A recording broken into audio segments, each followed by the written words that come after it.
The summer heat was suffocating, pressing down on Maple Grove estates like an invisible, oppressive blanket. Jake Martinez stood in his backyard, sweat beading on his forehead, contemplating the half-dismantled above-ground pool that had been the source of increasing tension with his neighbor, Karen Thompson. What had started as a simple home improvement project had quickly escalated into a neighborhood nightmare that would soon become the talk of the entire suburban community. Jake's decision to remove the pool wasn't made lightly. The aging, rust-spotted structure had been a fixture in his backyard for over a decade, a relic from the previous homeowners that he tolerated for years. But this summer was different. His young daughter, Emma, was now old enough to be more curious and mobile, and the deteriorating pool represented a significant safety risk. Moreover, the pool's condition had become an eyesore, its faded blue liner sagging, its metal frame showing unmistakable signs of corrosion. As he carefully dismantled the pool's framework, Jake couldn't help but notice the curtains twitching at Karen's adjacent property. She had been watching him intently since he'd started the project 3 days ago, her disapproving glares burning holes through her living room window. The tension between them wasn't new. Karen was notorious in the neighborhood for her obsessive adherence to what she believed were community standards. Jake remembered the first complaint she lodged about the pool. It wasn't about its condition or safety, but about some imagined violation of some obscure homeowners association regulation. She'd marched over one Saturday morning, clipboard in hand, her perfectly pressed khaki shorts and crisp white blouse making her look more like a middle management inspector than a residential neighbor. The pool's brackets are 3/4 of an inch over the designated property line, she had declared, her voice sharp and accusatory. "I've measured." At the time, Jake had laughed it off. But Karen wasn't the type to let things go.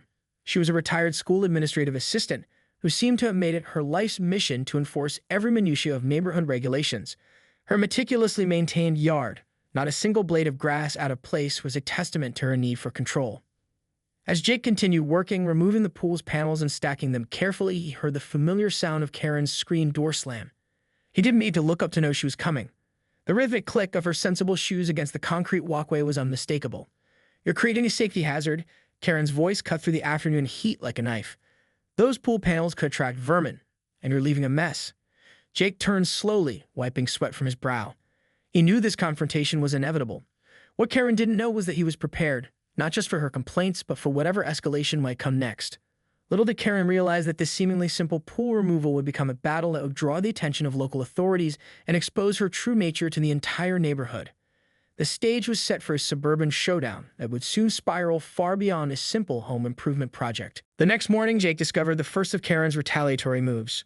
A series of bright orange traffic cones surrounded the area where he'd been stacking the dismantled pool panels, each one meticulously placed to create maximum inconvenience. A thick manila envelope was tucked beneath the nearest cone, its edges crisp and official-looking. Jake's wife, Maria, spotted the display first. A corporate lawyer with a no-nonsense attitude, she walked out onto the back porch, her coffee mug pausing midway to her lips. "Oh, this is going to be interesting," she muttered, a hint of amusement in her voice. The envelope contained a detailed complaint filed with the local homeowners association. Karen had documented what she claimed were multiple code violations: improper storage of dismantled pool equipment, potential environmental hazards, and most absurdly, a claim that the partially removed pool was creating an unsightly visual disturbance that would negatively impact property values. Jake's daughter, Emma, watched the unfolding drama with wide-eyed curiosity. At 8 years old, she was beginning to understand that not all adults behave rationally. "Daddy," she asked, peering out the window, "why is that lady so mad about our pool?" Maria intercepted before Jake could respond. "Sometimes, sweetie, people get upset about the strangest things." What Karen didn't anticipate was Jake's methodical approach to conflict. A civil engineer by profession, he understood documentation and procedure better than most. He began photographing every step of the pool removal, carefully logging the time and date and maintaining a meticulous record of the process. By midweek, Karen's tactics escalated. Anonymous calls to the city building inspector followed. A code enforcement officer arrived, clipboard in hand, looking slightly embarrassed. After a thorough inspection, he confirmed that Jake was following all proper procedures for pool removal and equipment disposal. The neighborhood began to take notice. Neighbors who had long tolerated Karen's constant complaints started to whisper. Mr. Rodriguez from 2 doors down mentioned to Jake's wife that this wasn't the first time Karen had targeted a homeowner with her excessive complaints. There was the incident with the Wilsons' rose bushes 2 summers ago and the ongoing dispute with the Changs about their exterior paint color. What Karen didn't realize was that her actions were building a narrative, one that would soon turn the entire neighborhood against her. Each complaint, each petty attempt to obstruct Jake's home improvement project was slowly revealing more about her character than about any supposed violation. As the week progressed, the pool removal continued. Jake worked methodically, carefully breaking down the structure, recycling what he could, and preparing the yard for its next iteration. Emma helped her as she could, learning about responsible home maintenance and the importance of staying calm in the face of unreasonable opposition. Little did Karen know that her next move would be the one that would finally push things too far, a miscalculation that would bring law enforcement directly to her doorstep and expose her true nature to the entire neighborhood. The breaking point came on a humid Thursday afternoon. Jake was in the final stages of pool removal, carefully filling the ground where the pool had once stood with fresh topsoil. Emma helped him spread grass seed, their fingers dark with rich earth, when Karen made her most aggressive move yet. Without warning, she stormed across the property line, her sensible walking shoes crunching on the carefully prepared soil. "You're doing it all wrong," she shrieked, waving a gardening trowel like a weapon. "Those seeds will never take. The soil composition is incorrect." Emma jumped back, startled by the sudden intrusion. Jake stood up slowly, placing himself protectively between Karen and his daughter. "Ma'am," he said calmly, "you need to step back. You're on my property." Karen wasn't listening. She began to deliberately drag her trowel through the freshly smoothed soil, creating deep gouges that destroyed hours of careful work. "I'll show you how to properly prepare ground," she declared, her face flushed with a mixture of rage and self-righteousness.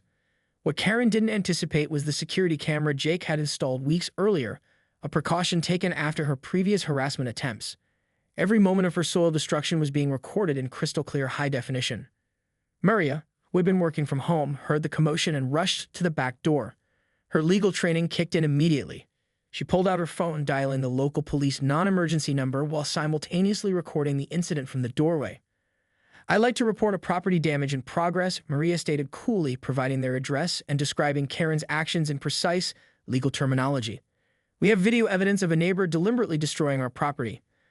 Emma watched in wide-eyed silence, gripping a handful of grass seeds that now scattered across the ruined ground. Jake remained calm, a technique he'd learned from years of dealing with difficult clients in his engineering work. "Ma'am," he said firmly, "you need to leave immediately." Neighbors began to emerge from their homes, drawn by Karen's loud shouting. Mr. Rodriguez from 2 doors down walked closer, shaking his head. The Thompson family from across the street stood on their front porch, watching the unfolding drama. Karen seemed to realize she had gone too far. Her trowel wavered, and for a moment she looked like a deflating balloon, her anger suddenly punctured by the realization of her own actions. The street had gone quiet, save for the distant sound of an approaching police siren. When the police cruiser pulled up, Karen's demeanor changed dramatically. The aggressive neighbor transformed into a picture of wounded innocence, attempting to explain her actions as a misunderstanding. But the security camera footage told a different story. A clear, unambiguous record of deliberate property destruction. The officer reviewed the video on Maria's phone, his expression growing increasingly serious. Emma watched from the sidelines, learning an unexpected lesson about consequences and maintaining composure in difficult situations. As the officer began to take Karen's statement, Jake could see the neighborhood dynamics shifting. No longer would Karen be seen as the vigilant guardian of community standards. Instead, she was now the neighborhood cautionary tale, the woman who had gone too far. The pool removal project was about to become something much bigger than Jake had ever anticipated, and Karen was about to learn that actions have consequences. The legal and social fallout from Karen's property destruction was swift and comprehensive. Within days, the Homeowners Association convened an emergency meeting, with Jake and Maria presenting the video evidence of Karen's behavior. Mr. Rodriguez and the Thompson family provided additional testimonial support, sharing their own experiences with Karen's repeated harassment. The association's board, which had previously been tolerant of Karen's complaints, now viewed her actions with a critical eye. Her long history of frivolous reports and aggressive neighborhood policing came under intense scrutiny. Multiple homeowners came forward with similar stories, tales of petty complaints, boundary disputes, and constant harassment that had gone unchecked for years. Jake's security camera footage became the centerpiece of the investigation.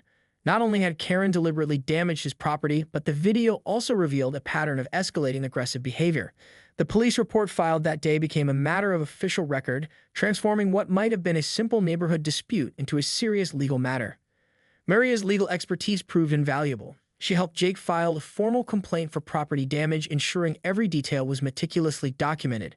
The estimated cost of repairing the damaged ground, reseeding, and addressing the destruction was carefully calculated, a move that would have significant financial implications for Karen. Emma, meanwhile, became an unexpected symbol of resilience. Her school project that month was about community and neighborly respect, and she chose to share the story of their experience, carefully edited to focus on maintaining composure and understanding conflict resolution. Her teacher was impressed by her mature perspective, praising her ability to turn a negative experience into a learning opportunity. The local community began to rally around the Martinez family. Neighbors who had previously been silent about Karen's behavior now spoke up. Mr. Thompson helped Jake repair the damaged ground, bringing his professional landscaping equipment. Other neighbors offered seeds, soil, and support. Karen, however, was not taking the consequences quietly. She attempted to file counter-complaints, but each was systematically dismantled by the mounting evidence against her. Her reputation in the neighborhood crumbled rapidly. The once feared neighborhood watchdog was now seen as a cautionary tale of how not to be a community member. The local media caught wind of the story. A local news channel did a feature on neighborhood disputes, using the Martinez-Thompson incident as a prime example of the importance of communication and respect. The segment painted Jake and Maria as model residents, calm, methodical, and committed to resolving conflicts professionally. Legal proceedings began to take shape. The Homeowners Association initiated proceedings to issue Karen a formal warning, with the potential for more serious consequences if her behavior continued. The police report opened the door to potential charges of harassment and property damage. Through it all, Jake maintained his composure. The pool removal project, the initial trigger for the entire conflict, was completed with precision and care. The yard was transformed, a new lawn taking root where the old pool once stood. It became a symbol of renewal and moving forward despite challenges. Emma watched her parents navigate the conflict with a mixture of pride and fascination. She was learning valuable lessons about standing up for oneself, maintaining dignity, and the importance of documentation and truth. As the fourth act of this neighborhood drama drew to a close, it was clear that Karen had severely miscalculated. What began as a simple pool removal had become a watershed moment, not just for the Martinez family, but for the entire community of Maple Grove Estates. 6 months after the pool removal incident, Maple Grove Estates had transformed. The neighborhood that once simmered with silent tensions now buzzed with a newfound sense of community and mutual respect. Karen Thompson's reign of petty tyranny had come to an abrupt and definitive end. The legal proceedings had been comprehensive. Karen faced multiple consequences for her actions. A restraining order prohibited her from approaching the Martinez property. The Homeowners Association levied significant fines for her repeated violations of community guidelines. Most devastatingly, her reputation was irreparably damaged. Jake and Maria used the experience as a teaching moment for Emma. They discussed conflict resolution, the importance of documentation, and maintaining composure under pressure. The young girl had become something of a local celebrity, her school presentation about the incident winning praise from teachers and parents alike. Mr. Rodriguez organized a neighborhood watch meeting that fundamentally changed how the community approached conflict. Instead of tolerating harassment under the guise of maintaining standards, residents learned to communicate openly and resolve disputes constructively. Karen became the prime example of what not to do. The irony was not lost on the neighborhood. Karen, who had spent years trying to control every minute detail of community life, had ultimately lost control entirely. Her attempts to intimidate the Martinez family had backfired spectacularly. The very security systems and documentation she had criticized became the instruments of her downfall. Local media coverage had a lasting impact. The story became a cautionary tale about neighborhood dynamics shared widely on community forums and local news outlets. Emma's school even used the incident in a curriculum about conflict resolution and community engagement. As for the Martinez family, life moved forward. The space where the old pool once stood was now a beautiful garden. Emma helped plant vegetables and flowers, transforming the site of conflict into a symbol of growth and renewal. Jake and Maria saw it as more than just landscaping. It was a metaphor for overcoming adversity. Karen, meanwhile, found herself increasingly isolated. Neighbors who had once tolerated her complaints now avoided her. The Homeowners Association, once her primary tool for harassment, now viewed her as a liability. She became a cautionary whisper, a name spoken with a mixture of pity and disdain. The final blow came during the annual Neighborhood Association meeting. Instead of her usual aggressive presence, Karen was formally censured. Her long history of frivolous complaints and destructive behavior was laid bare. She was stripped of any informal authority she had previously wielded. Emma, now seeing the full arc of the conflict, learned valuable lessons about justice, patience, and the power of staying calm. She understood that standing up for oneself didn't mean being aggressive. It meant being principled, documented, and composed. As summer approached again, the Martinez family's yard was a testament to resilience. The new garden flourished, a vibrant green space that stood in stark contrast to the damaged ground of the previous year. Neighbors would often stop by, admiring the transformation and sharing stories of community support. The pool removal that had started it all seemed like a distant memory. What remained was a stronger, more connected neighborhood, a community that had learned to stand up against bullying and harassment, one that valued mutual respect over petty control. Karen Thompson had snapped, but in the end, she had only succeeded in revealing her true nature. The Martinez family, supported by their community, had emerged not just unscathed, but triumphant.